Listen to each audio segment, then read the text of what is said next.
I woke up this morning seriously needing to revise my self-talk because I woke up grouchy. And normally I wake up grouchy. I wake up with a ton of anxiety and like a pit in my stomach, dread about my obligations for the day. I likely have some sort of a PDA profile on the spectrum. So like any sort of obligation just makes my gears grind. I have a pervasive need for autonomy, a pervasive drive for autonomy, or an avoidance. Is that demand avoidance is another way that DA and the PDA can be expressed. So yeah, it's disorienting, and in order to function in this world and achieve my very ambitious goals, I have to seriously revise my self-talk. And I was not on it this morning. I hit the snooze button too many times. I knew I wanted to wake up like on a normal work day. I want to wake up at 4:30, get my hair did, and put on my face. And it's like, obviously even what I do is minimal, but it takes effort for me. And then create some content, because really the only time I've got to record is before the baby wakes up, before I get started with my day. I've learned 2 days in a row that I have to get my day started right. And this is the third day where I didn't exactly get it started the way I would like it in my ideal getting started right system, but I did pivot. I did all 3 days actually. I have salvaged my morning. The first morning was real rough. Like start a fight with your husband for no reason rough. Because I woke up and instead of like putting on some professional development and doing a routine or that includes some sort of prayer or meditation or exercise, I woke up and checked my phone, did a bunch of putzing around, got frustrated by something, and then I just started to spiral. And then the second day, I did salvage that spiral though.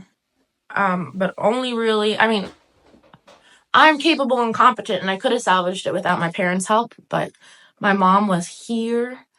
That morning we were all teachers in the house, so we were all off for break, and she was able to watch the baby while I reset. Because that makes it even like I said, I have to get the day started before the baby wakes up.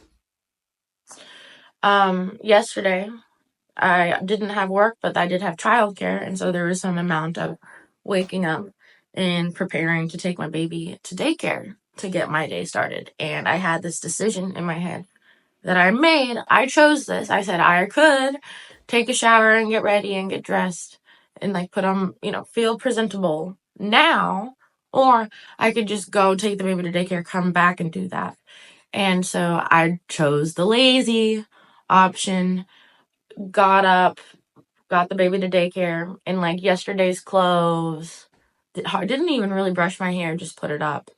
And then on the way back from daycare, my husband texts and he's like, "Hey, can you help me take my car to get my oil changed?" And then that turned into both of us getting our oil changed and my headlamp getting fixed and going to the grocery store and all these errands that I just had this feeling of, ugh, I'm walking around in yesterday's clothes and I didn't even brush my hair and I'm out in public doing all this.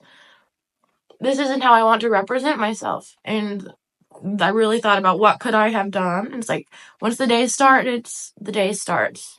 So yesterday, I knew my Kaizen for today, my getting started, my small improvement, my good change would be getting the day started right before going to work.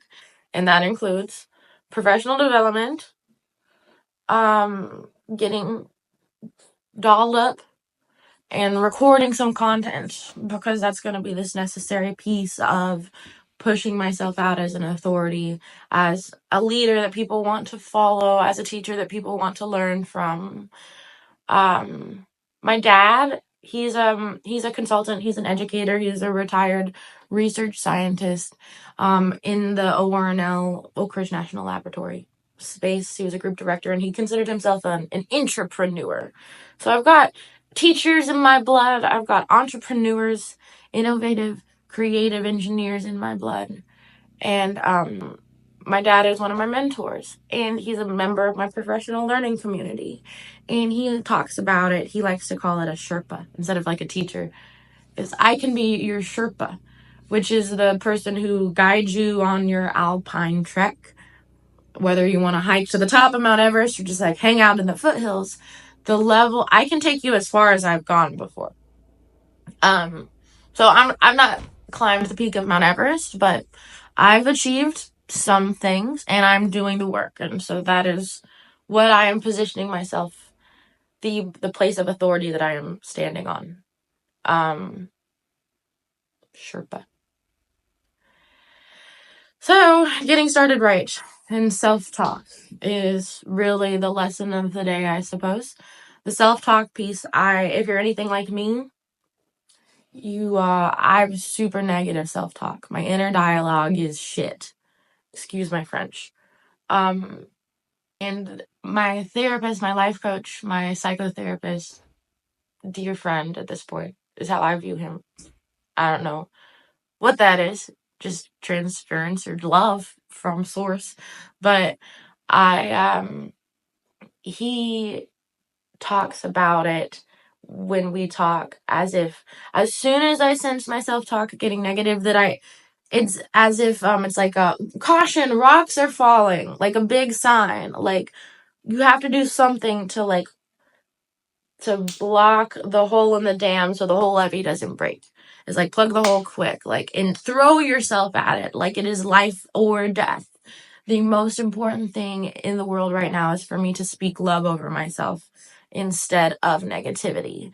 So, like, I have a lot of guilt about being a mom, just being a shitty mom, like, not doing enough. And so my self-talk, I have to speak. I'm capable and competent. I'm a loving and nurturing mother. And just those things, just speak it over my negative thoughts. So like right now on my self-talk journey, I'm totally in a revising place. But the goal is that it's effortless. That I wake up in the morning and my first thought is I'm capable, I'm competent, I'm so grateful for the abundance in my life. I'm confident. I'm bad.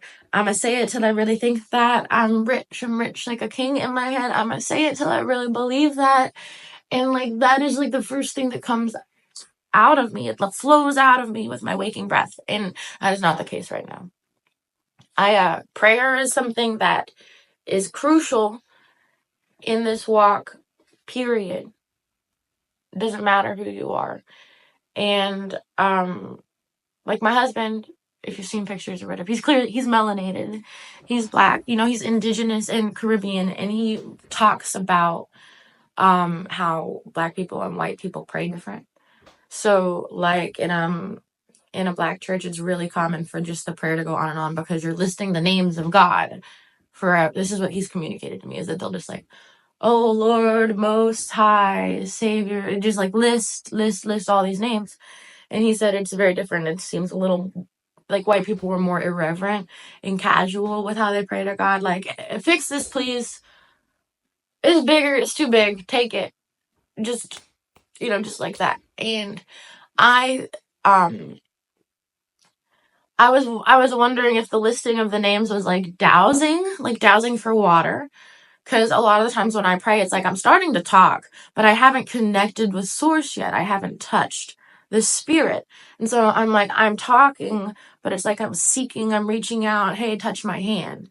And I was kind of wondering if the listing of God's names is this speaking until you touch source, kind of just like looking to find it. And then once you got it, it's like, okay, we're locked in.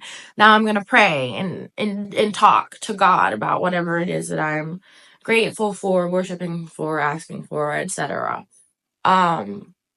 And I have experienced prayer this way where it's like if I'm and it's been so long since I've really done a daily prayer rule.